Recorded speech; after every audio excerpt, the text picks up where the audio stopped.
ईद से पहले हुकूमत ने पेट्रोल की कीमत में इजाफा कर दिया। पेट्रोल की कीमत में फी लीटर 9 रुपए 66 पैसे इजाफे के बाद पेट्रोल की नई कीमत 289 रुपए 41 पैसे फी लीटर हो गई। डीजल की कीमत में 3 रुपए 32 पैसे फी लीटर कमी कर दी गई। डीजल की नई कीमत 282 रुपए 24 पैसे फी लीटर मुकर्रर की गई है। वजारत खजाना ने पेट्रोलियम मसनूआत की नई कीमतों का नोटिफिकेशन जारी कर दिया। पेट्रोलियम मसनूआत की नई कीमतों का इतलाक रात 12 बजे से हो गया है। बाबर आजम T20 और वनडे के लिए कौमी क्रिकेट टीम के दोबारा कैप्टन मुकर्रर। पीसीबी ने ऐलान कर दिया शाहीन आफरीदी सिर्फ एक T20 सीरीज के लिए कौमी टीम की कप्तानी कर सके। पीसीबी का कहना है कि शाहीन आफरीदी को क़यादत से हटाकर जिम्मेदारी बाबर आजम को सौंपना एक स्ट्रेटेजिक कदम है, जिसका मकसद वर्कलोड को मद्देनजर रखना और आला कारकर्दगी को यकीनी बनाना है। साबिक कप्तान शाहिद आफरीदी ने कहा कि अगर तब्दीली जरूरी थी तो क़यादत के लिए मोहम्मद रिजवान बेहतर चॉइस थे, ताहम अब फैसला हो चुका है तो बाबर आजम के लिए उनकी हिमायत और नेक ख्वाहिशात हाजिर हैं।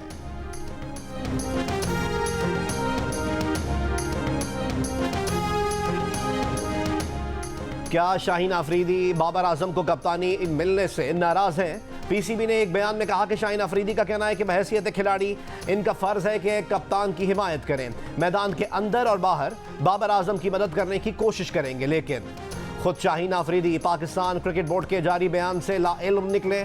तनाज़ा पैदा होने के बाद शाहीन आफरीदी की जानिब से जल्द बयान जारी किए जाने का इम्कान।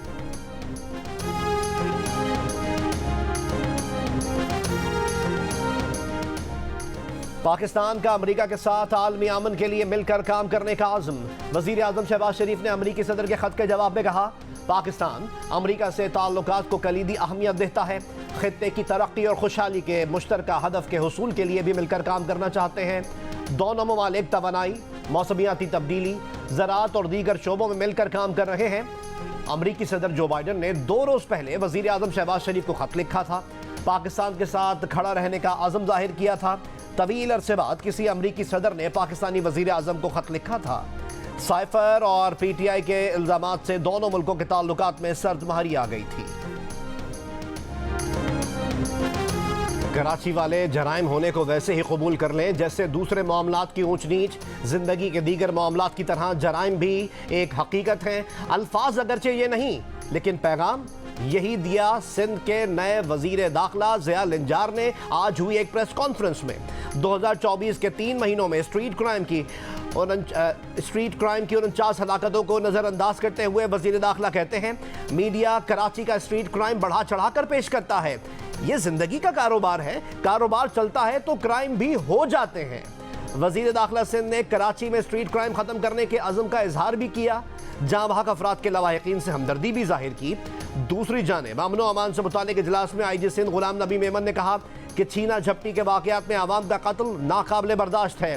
डकैती, मज़ाहिमत पर कत्ल या जख्मी होने के वाक़यात की तफ्तीश माहिर ऑफिसर को देने की हिदायत।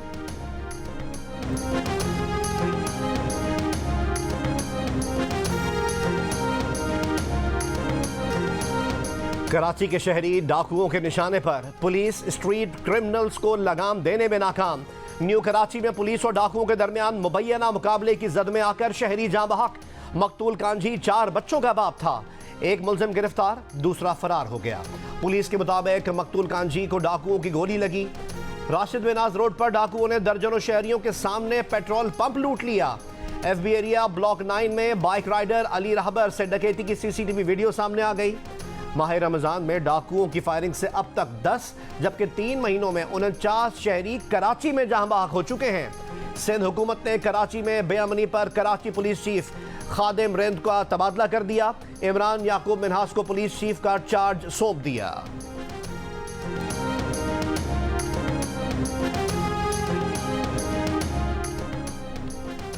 मुल्क भर के 300 से जायद वकला ने इस्लामाबाद हाई कोर्ट के 6 जजेस के मामले पर सुप्रीम कोर्ट से खुद नोटिस लेने के लिए खत लिख दिया।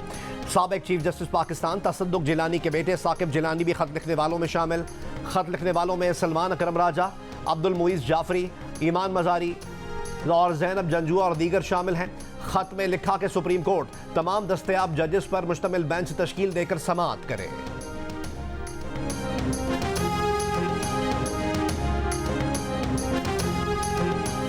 मुदाखलत तो 75 साल से जारी है, लेकिन ज़मीर अब जागा है। ज़मीर किस वजह से जागा, इस बात की तहकीकात होनी चाहिए। जजेस के खत के मामले पर वज़ीर दिफा ख्वाजा आसिफ का रद्द अमल। मुआशी सूरत हाल से मुताल्लिक कहा, पाकिस्तान दिवालिया हो चुका है, आवाम को फौरी रिलीफ नहीं दिया जा सकता। 1 से 2 साल में मुल्क के मुआशी हालात दुरुस्त होंगे और आवाम को भरपूर रिलीफ मिलेगा।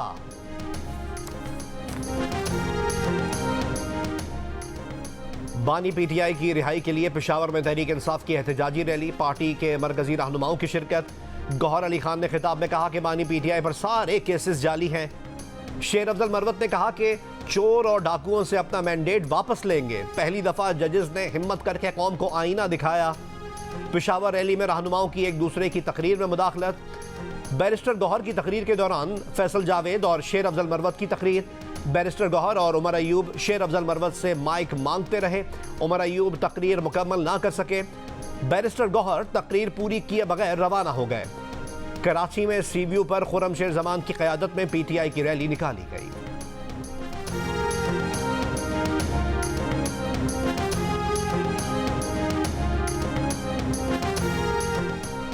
तहरीक इंसाफ का सिंध में सेनेट इलेक्शन के बॉयकॉट का ऐलान। पार्टी रहनुमा हलीमा दिल शेख ने कहा कि सेनेट का इलेक्शन चोरी से जीता जा रहा है। सिंध से पीटीआई के 6 उम्मीदवार सेनेट इलेक्शन में हिस्सा ले रहे थे, लेकिन अब हम सेनेट इलेक्शन में सिंध से हिस्सा नहीं ले रहे। असम्बली में इस वक्त फॉर्म 45 वाले अरकान नहीं। रहनुमा पीपल्स पार्टी शर्जील इनाम मेमन ने कहा कि पीटीआई का सेनेट इंतखाबात के बॉयकॉट का ऐलान बयानबाजी और कहानी से ज्यादा कुछ भी नहीं। पीटीआई वाले अब भी इलेक्शन लड़ रहे हैं। उन्होंने रिटायरमेंट फाइल करने के बजाय सिर्फ प्रेस कॉन्फ्रेंस की है।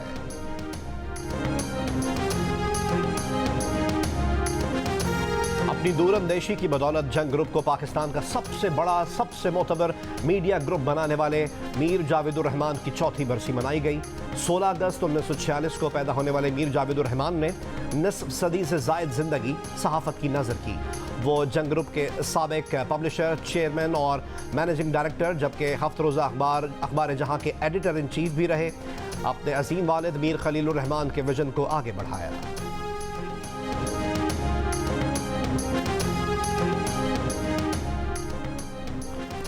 साल 2023 से 2024 के दौरान कराची में हॉक्स बे के साहिल पर 530 सब्ज कछुए आए।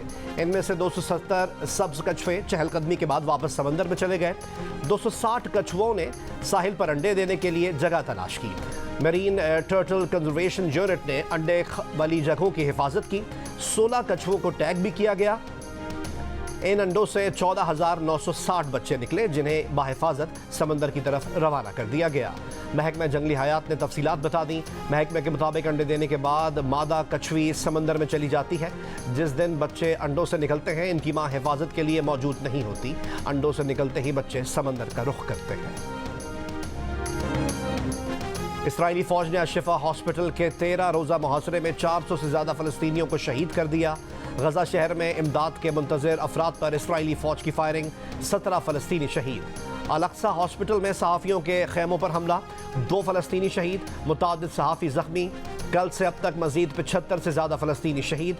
फ्रांस, उर्दन और मिस्र का गजा में फौरी और मुस्तकिल जंगबंदी, जरगमालियों की रिहाई का मुतालबा। मिस्र, कतर और अमरीका की सालिसी में मुज़ाकरात का नया दौर आज काहिरा में शुरू हो रहा है। दुनिया भर में मसीही ईस्टर का त्यौहार मना रहे हैं। वेटिकन सिटी में मरकजी तकरीब, शमे रोशन, पोप फ्रांसिस की भी शिरकत। ईस्टर के पैगाम में पोप फ्रांसिस का गजा में एक बार फिर जंगबंदी का मुतालबा। कहा, जंगज़दा इलाकों के बच्चे मुस्कुराना भूल गए हैं। जंग हमेशा हिमाकत और शिकस्त होती है। गजा में इंसानी इमदाद की रसाई, फौरी जंगबंदी और जरगमालियों की रिहाई की जाए। बरतानवी शाह चार्ल्स ने विंसर के चर्च में ईस्टर सर्विसेज में शिरकत की। मकबूजा बैतुल मक़दस में गजा जंग के बायस ईस्टर पर फिजा सोगवार। मसीही बरादरी ने फ़लस्तीनियों से इज़हार यकजहती के लिए ईस्टर सादगी से मनाया।